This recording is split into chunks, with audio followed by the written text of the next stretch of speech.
Hello guys, welcome back to my YouTube channel Santosh Vlog. So আজি আপোনালোক সুন্দৰ এটা লোকেশন লৈ গৈ আছো। তো ভিডিওটো চাই আপোনালোকে নিশ্চয় ভাল পাব আশা কৰো। আৰু ধুবুৰী ডিস্ট্ৰিক্টৰ ভিতৰত নাম কৰা এখনেই সত্ৰ আছে, শ্ৰী ধাম ৰামৰাগুৰি সত্ৰ। সেই সত্ৰখনৰ বিষয়ে কিছুমান কথা আমি জানি লওঁ, শুনি লওঁ আৰু লগতে সত্ৰখন ধুনীয়াকৈ দেখাবৰ কাৰণে মই যত্ন কৰিম। আহক তেনেহ'লে ভিডিওটো আৰম্ভ কৰোঁ।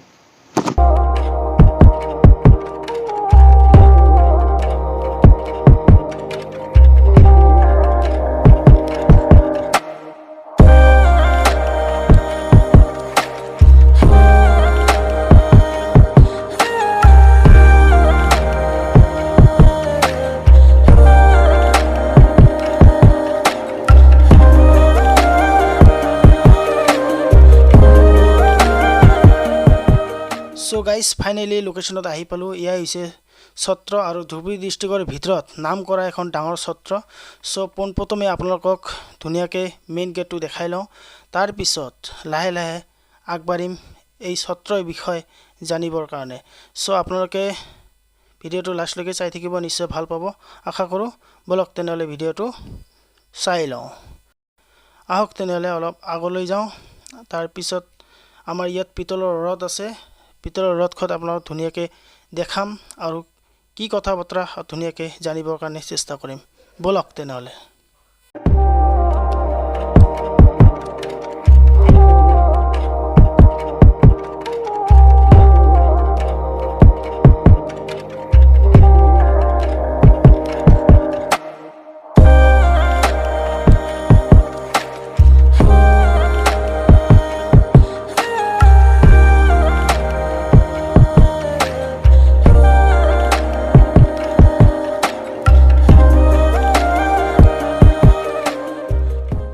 এই ৰথখনৰ বিষয়ে কিবা অকণমান জনাই দিব নেকি ৰাইজক? এইখন পিতলৰ ৰথ হয়।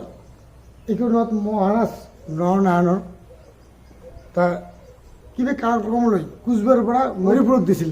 গৌৰীপুৰৰ জমিদাৰ হতুৱাই আমাৰ ৰামৰাগুৰি স্থানতে কিবা কাৰণে লৈ আহে। তা বীৰ চিলেৰা নাম আছিল, তাৰ নাম আছিল শুক্লধ্বজ। তাৰমানে বগা ঘোঁৰা দিয়ে যুদ্ধ কৰিছে, বিশ্বযুদ্ধ আছিল। এইখন ব্যৱহাৰ কৰিছিল। আমাৰ লোকে এতিয়া ৰাইজে কৈছে যে এইখন আমি মিউজিয়াম হিচাপে ৰাখিম। আমি কাঠৰ এখন ৰাইজে বনাইছে, এজন আমাৰ লোকেল ৰাইজে 3 লাখ টাকা দিয়ে বনাই দিছে। এইখনে আমাৰ জুলাই মাহত ৰথযাত্ৰা হয়, এইখন ব্যৱহাৰ কৰা হয়। এইখন আমি মিউজিয়াম হিচাপে আমি ৰাখি দিছোঁ, আমাৰ ৰাইজে ৰাখি দিছে। বাপ আপোনাক অশেষ ধন্যবাদ এই ৰথখনৰ বিষয়ে ৰাইজক কিছুমান কথা জনোৱাৰ কাৰণে। বহুত বহুত ধন্যবাদ। বলক এতিয়া কাঠৰ ৰথখন আপোনালোক ধুনীয়াকৈ দেখাই ল'ম। এয়া হৈছে কাঠৰ ৰথ। চ' এইখন পিতলী ৰথৰ বিনিময়ত, মানে পিতলী ৰথখনৰ বিনিময়ত এই কাঠৰ ৰথখন তৈয়াৰ কৰা হৈছে। চ' জুলাই মাহত আমাৰ ইয়াত ৰথযাত্ৰা হয়। চ' গাইজ, মই সৰুৰে পৰাই পাই আহিছোঁ এই ৰথযাত্ৰা। চ' এটা নিয়ম আছে, আমাৰ মেইন সত্ৰ চাৰিওফালে 7 পাক ঘূৰিব লগা হয়, তেতিয়াহে সম্পূৰ্ণ নিয়ম পূৰ্ণ হয় বুলি জানিব পৰা যায়। চ' গাইজ, এতিয়া আহক আপোনালোকক এই কাঠৰ ৰথখন ধুনীয়াকৈ দেখাই দিওঁ। আৰু সম্পূৰ্ণ খৰচা গৈছে 3 লাখ টকা। চ' আপোনালোকে নিশ্চয় গম পালে। আহক তেনেহ'লে আগবাঢ়োঁ। চ' গাইজ, আপোনালোকে মন কৰিছেনে এই কুৱাটোলৈ?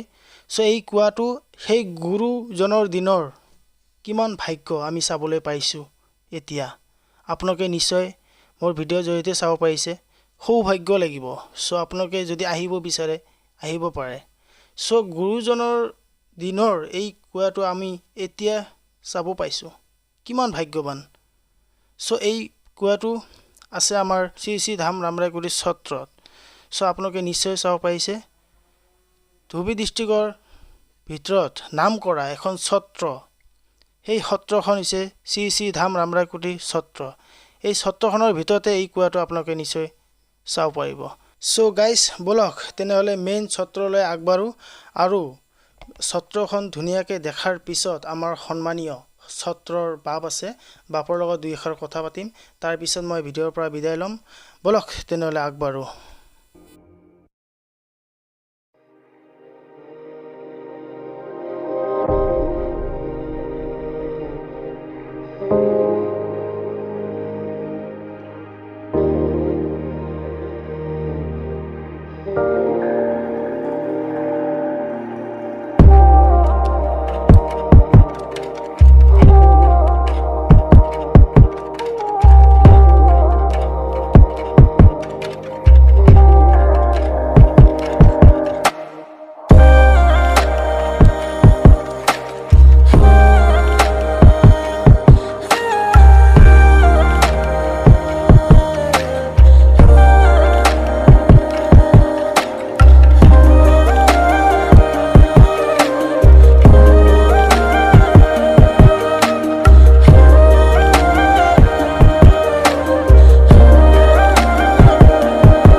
চ' গাইজ পোনপ্ৰথমে এটা কথা মন কৰিব, মই আপোনালোকক যেতিয়া মেইন সত্ৰ দেখাবলৈ গ'লোঁ তাৰ পিছতে মানে শ্ৰীকৃষ্ণ ভগৱান 34 চৰণত দৰ্শন হোৱাৰ লগে লগে চাওক ইয়াত কাঁহী মানে আৰু শংখ বাজি উঠিছে। তাৰপিছত যিটো ডাঙৰ নাগাৰাডাল বজাই দিয়ে পূৰা চব বাজি উঠিছে।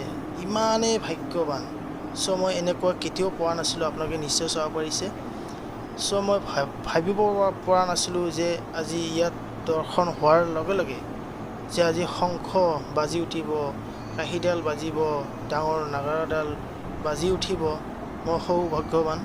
চ' মই বহুত আনন্দিত। এতিয়া আমি সত্ৰৰ সন্মানীয় বাপৰ ওচৰত যাওঁ আৰু এই সত্ৰৰ বিষয়ে কিছুমান কথা জানি লওঁ। তাৰপিছত মই ভিডিঅ'টো শেষৰ দিকে ল'ম।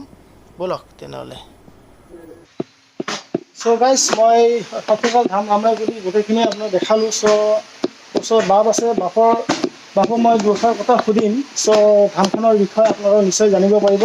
আহক তেনেহ'লে বাপৰ ওচৰত যাওঁ। চ' গাইজ ব'লক তেনেহ'লে সন্মানীয় সত্ৰৰ বাপৰ ওচৰত যাওঁ আৰু এই সত্ৰখনৰ কিছুমান কথা জানি লওঁ। বাপ নমস্কাৰ। চ' আপোনাৰ ফালৰ পৰা সত্ৰখনৰ কিছুমান কথা জানিব বিচাৰোঁ আৰু ৰাইজক জনাব বিচাৰোঁ। আপুনি কি কয়? অসমৰ পশ্চিম সীমান্তৰ জিলাখনে হ'ল ধুবুৰী জিলা, যাৰ এফালে হ'ল বাংলাদেশ আৰু পশ্চিমফালে হ'ল পশ্চিমবংগ, কোচবিহাৰ জিলা। এই পশ্চিম সীমান্তত অৱস্থিত ৰামৰায়কুটি সত্ৰ আন এটা নাম ছত্ৰশাল, যি ৰামৰায়কুটি সত্ৰ মহাপুৰুষ শংকৰদেৱে পাতিছিল, য'ত বীৰ চিলাৰৰ লগত ৰামৰায় তাৰ ছোৱালী আই ভুৱনেশ্বৰীৰ বিয়া মহাপুৰুষ শংকৰদেৱে সম্পন্ন কৰাইছিল। তেতিয়া সত্ৰখন পাতিছিল আৰু এই বিবাহ উপলক্ষে তেওঁ ইয়াতে সত্ৰ পাতিছিল আৰু কালীয় দমন ভাওনা কৰিছিল বিবাহ উপলক্ষে। তদুপৰি এই সত্ৰখনে অসমৰ পশ্চিম সীমান্তত গুৰুজনৰ মহিমা গুণ ৰাখি ৰক্ষা কৰি আছে, প্ৰচাৰ কৰি আছে। আৰু এই সত্ৰৰ নাম হ'ল ৰামৰায়কুটি, অৰ্থাৎ ৰামৰায় আতাৰ নামত শংকৰদেৱৰ ভায়েক কোচ ৰজা নৰনাৰায়ণ চিলাৰায়ে প্ৰায় কুঠি কৰি বা এই সম্পূৰ্ণ গাঁওখন সত্ৰৰ নামত নাম কৰিছিল আৰু নাম হ'ল ৰামৰায়কুটি সত্ৰ। ইয়াৰ পৰা 1.5 ঘণ্টাৰ বাট পশ্চিমফালে গ'লে কোচবিহাৰ জিলাৰ মধুপুৰ সত্ৰ পায়। মধুপুৰ সত্ৰ কোচবিহাৰত অৱস্থিত আৰু ধুবুৰীত অৱস্থিত ৰামৰায়কুটি সত্ৰ। এই ৰামৰায়কুটি সত্ৰতে চিলাৰায়ৰ লগত আই ভুৱনেশ্বৰীৰ বিবাহ হৈছিল। আজিও গুৰুজনে জ্বলাই থোৱা অক্ষয়বন্তি জ্বলি আছে আৰু ভাৰত বাংলাদেশৰ সীমান্তত গুৰুজনে নৈৰ পাৰত বন্ধা ঔগতজোপা এতিয়াও অক্ষয় অৱস্থাত আছে। ইয়াৰ এই 50 মান আঁতৰত হ'ল বাংলাদেশৰ সীমাৰেখা, আন্তৰ্জাতিক সীমাৰেখা।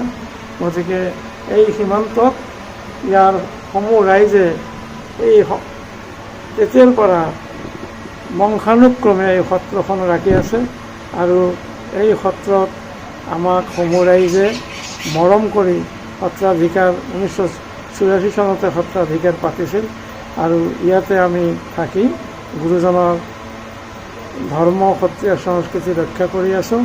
আৰু এই সত্ৰৰ জৰিয়তে উত্তৰ-বংগতো প্ৰায় 9খনমান সত্ৰ পতা হৈছে আৰু সেইবিলাকতো গুৰুজনৰ মহিমা প্ৰকাশিত হৈ আছে লাহে লাহে। গতিকে আজি আমি ৰামৰায়কুটি সত্ৰৰ বিষয়ে এইখিনি আপোনাসকলক অৱগত কৰাইছোঁ। আৰু এটা গৌৰৱৰ কথা যে এইখনেই হ'ল ধুবুৰী জিলাৰ একমাত্ৰ সত্ৰ যিখন মহাপুৰুষ শংকৰদেৱে নিজ হাতেৰে পাতিছিল। গতিকে আমি অদূৰ ভৱিষ্যতে সত্ৰৰ উন্নতিকল্পে বা সত্ৰৰ সৰ্বাংগীন উন্নতি বৰ্ধনৰ কাৰণে সদৌ ৰাইজৰ সহায় সহযোগিতা সহযোগ কামনা কৰিলোঁ। চ' গাইজ আপোনালোকে সত্ৰখনৰ বিষয়ে নিশ্চয় গম পালে। চ' ভিডিঅ'টো চাই কেনেকুৱা পালে নিশ্চয় জনাব আৰু লগতে লাইক কমেণ্ট শ্বেয়াৰ লগতে ছাবস্ক্ৰাইবটো কৰি দিব আৰু মোৰ চেনেলত কোনোবাই যদি নতুন আহিছে জলদি ছাবস্ক্ৰাইব কৰি দিয়ক মোৰ নতুন ভিডিঅ' দেখাৰ কাৰণে। তেনেহ'লে আজি ভিডিঅ' ইমানতে এৰিছোঁ। Bye bye.